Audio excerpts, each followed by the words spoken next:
Hi everyone, Geoff Moller here, and I'm with Steve Huff from Doble, and we're going to talk about Steve's journey and some of the innovations and inventions that Steve's managed to bring to the marketplace, not once but a few times over. So welcome, Steve. Thank you, Geoff. Good to be here.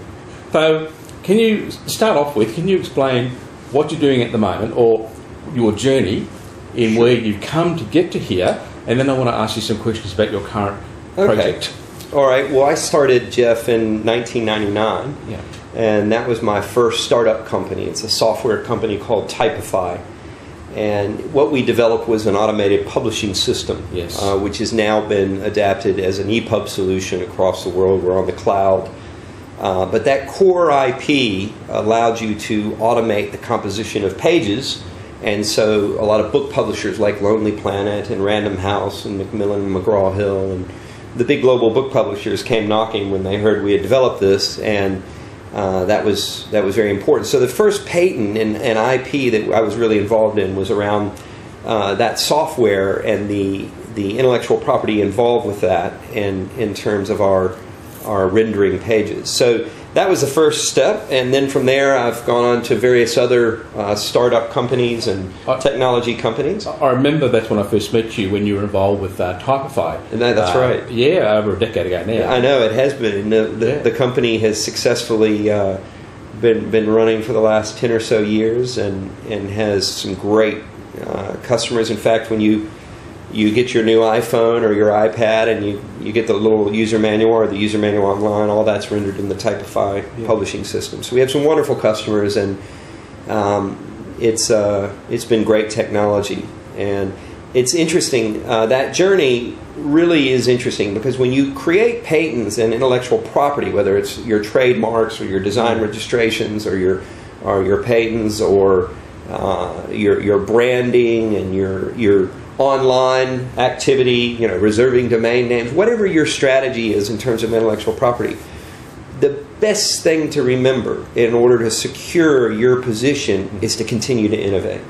Yes. Because even your core patent, you will soon surpass the information in that document, and you've got to continue to innovate new products, new services, new ways of thinking. And when you do that, you protect yourself better than just resting on your laurels and say, oh, I have a patent, therefore I'm protected. And that's one of the things that we learned very early on with Typify, is that it's a journey of innovation. It's not just saying, well, we were the first to do this. Well, that's great, so what's next? And that's really what you have to ask yourself, is what's next? From Typify, I was involved with various startups, some in software, some online, did various things.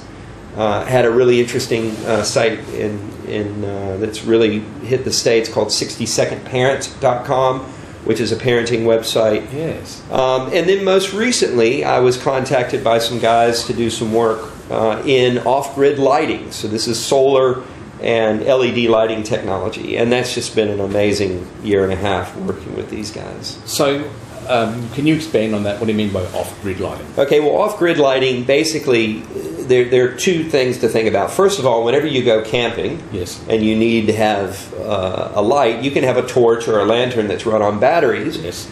But what's really popular now is being able to charge that technology via solar, which is off-grid, so it's not on the electric grid.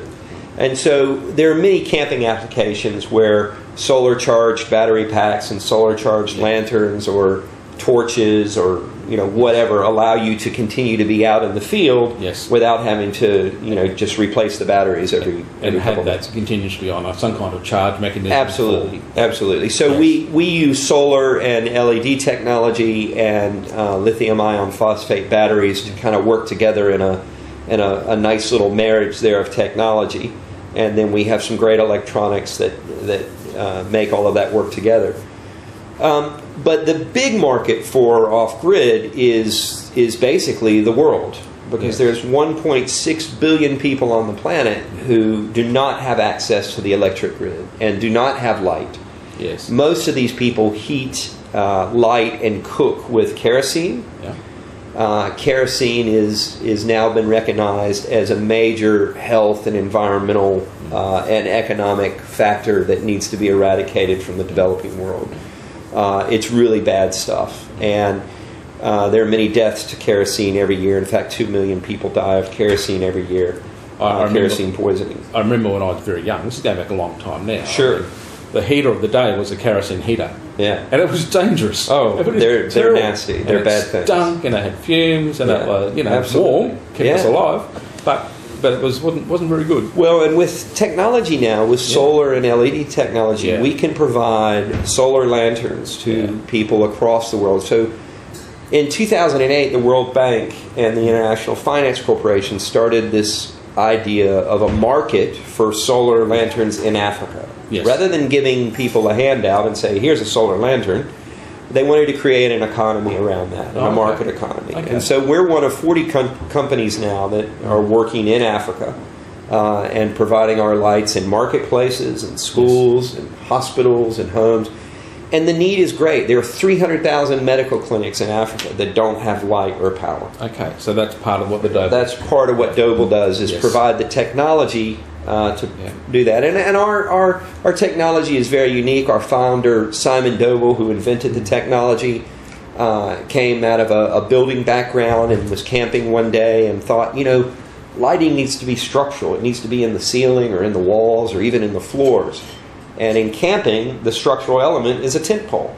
So what Doble has done is we've actually put our lights in a tent pole. And now we have a patent that is at PCT around this technology. And it's very clever. I've seen the products online. So, and I see it's on a pole. Sure. And it can be mounted horizontally or vertically. That's correct. And it has the opportunity to charge from that as well? Is that That's right. Well, you can charge off of... You can hook it to alligator clips to a car battery. You can charge it by plug it into your cigarette lighter in your car. Yes. You can plug it into your mains, or you can charge it via a solar panel. Yes. So it has a DC in and a DC out. Mm-hmm. And the DC out allows us, with a USB out, to also charge your mobile phone, your laptop or your tablet. Yes. And this is critical for places like Africa. There are 800 million mobile phones in Africa. But the average African has to walk 7 kilometers for them to charge their own mobile because there's no electric grid. See, they're things in Australia, we don't think of those things. And so this is a revolution. This allows people even to do business. There are 20 million businesses in Africa that do not have access to power or light. Yes. Can you imagine us running our businesses even without power or light? Well, exactly. It's inconceivable. Today you can't. You can't. No. And so this is what our lights do, and a part of this project is to make sure that we're able to provide lights that also charge the mobile phones. So this product, and I see you've got 3 variations of the product at the moment. You're able to recharge by solar. Yep. The unit itself, the light beam, then provides light. Yep. And how does it connect to the mobile phone to benefit that? Well, what happens is we also have a USB out. Yes. So when your mobile phone is flat, you can plug it directly into the pole and charge it. Because the lithium ion phosphate batteries that are internal to the pole, you're able to charge your iPhone from flat during the day, still turn on your light at night, and have 6 hours of light, which is very, very close to what we have in this room right now. And it's incredibly bright. It's about 264 lumens, which is just brilliant when you're out in the complete darkness. So you're able to read by it without shadows. Yes. It's overhead. You're able to do what you need to do at night. Yes. You're able to do work if you need to. Children can do homework. Yes. There's a whole range of social and economic factors that are affected by having light. So it can... Well, what I see, it can make a huge and a real difference to the third world. Absolutely. Absolutely. Yeah. The developing world, most of the people that we're talking to, and this is what we like about Lighting Africa, is that it creates a market. Yes. This initiative by the World Bank. It's not about giving a handout. And most of the people that we've met with in Africa, they don't want a handout. They want to have their own business. They want to be able to take care of their family. They're entrepreneurs who would love an opportunity. So we can provide a light for, $50, $60, which is the cost of running kerosene in your home for a couple of months. Yeah. And they're able to buy this light that will provide them those opportunities in their home, in their school, in their medical clinics, in their villages, in their marketplace. Yes. And it's technology that's simple, it's clean, it's affordable, and it changes lives. So from having power and light, mobile phones, the light, I would imagine my basic understanding of this is that would also then allow the entrepreneurs, the innovators, to use that to create all kinds of things. I mean, that's really a foundation, isn't it? Absolutely. The fact, imagine all of us who've ever owned our own business know that you work after hours. You have to. But in places like Asia and Africa and the developing world, when the sun goes down, work stops. But imagine if you had the ability to do another hour of work at night or another 2 hours. Imagine what that could do for your bottom line and your income, for your business and for your family. It changes the world. I mean, this is dramatic. Having 2 extra hours of work at night can dramatically change your social status and can bring you more income. And that's very important. So there's so many levels that light hits. And it's just amazing. Now, the other thing, as a social entrepreneur or a socially responsible company that we're doing is we're working with the United Nations. We're also providing light in the UNHCR, the High Commission for Refugees, sponsored refugee camps. Yes. So there are about 45 million refugees in the world. About 23 million live in refugee camps. Yes, I heard that, yeah. The challenge with these camps, of course, is that there's no light. So the incidence of rape is higher in these camps than in other parts of Africa. Women and children are afraid to go to the toilet block at night for fear of being attacked.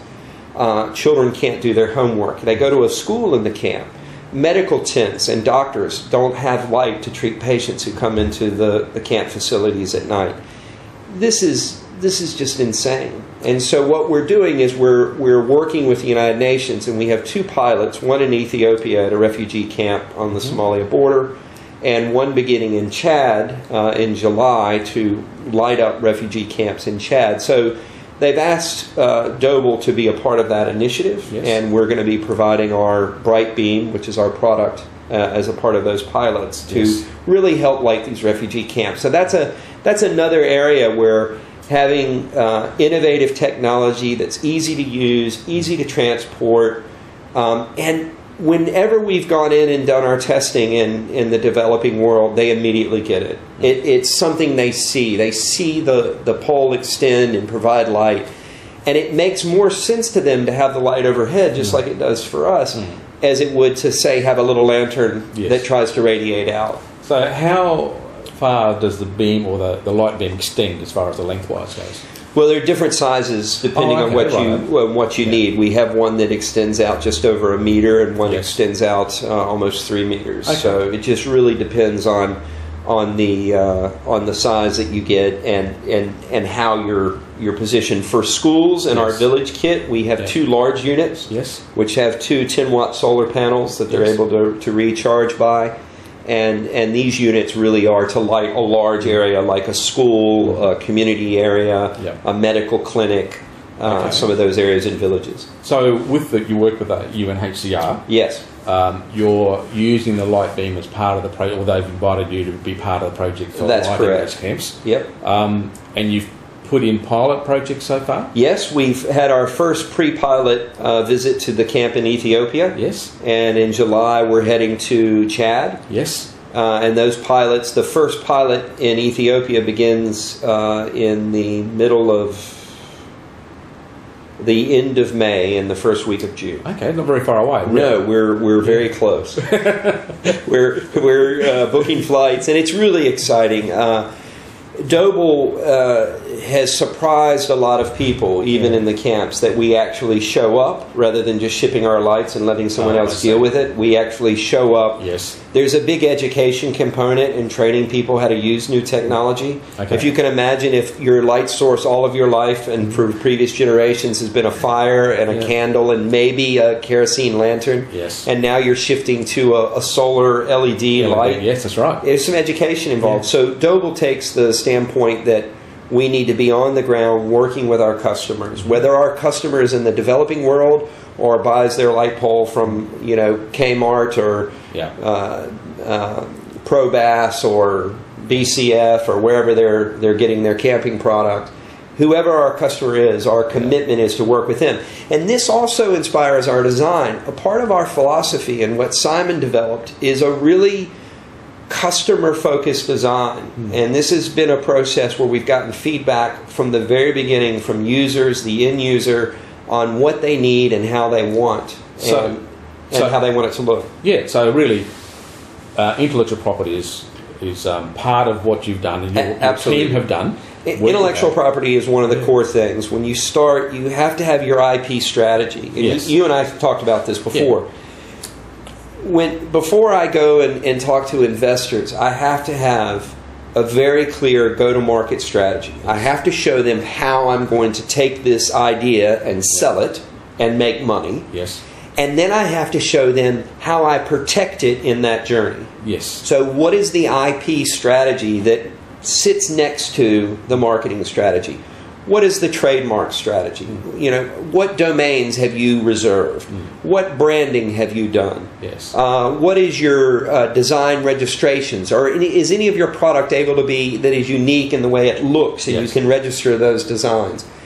And then, of course, your patent. Is there something unique and original about what you're doing? And in our case, it's not putting lights in a pole. I mean, we have prior art from the early 1900s where there are tent poles with candles in them. So, I mean, this is not a new concept, having lights in a pole. However, having a telescopic pole with that acts as a temporary support element, and we've worked with our IP attorneys down in Sydney to really help us craft that intellectual property and that patent, and it's worked. And really that... I've always told people that should be part of your business plan. Yes. It's the inventions or the innovations one part of it. That's right. Creating the intellectual property foundation is another part of it. And then all the business planning which goes around the things you want to achieve and the goals you want to achieve as well. That's right. And you touched on, not only is it, well, here's a product or innovation or invention. Sure. But that continuous innovation, which is talking about getting the feedback and saying, well, can we make it better or different, or what's the customer looking for? Yep. And then going along that path as well. Yep. Staying ahead of the curve, I suppose. That's right. Exactly. Yes. You have to do that. Yeah.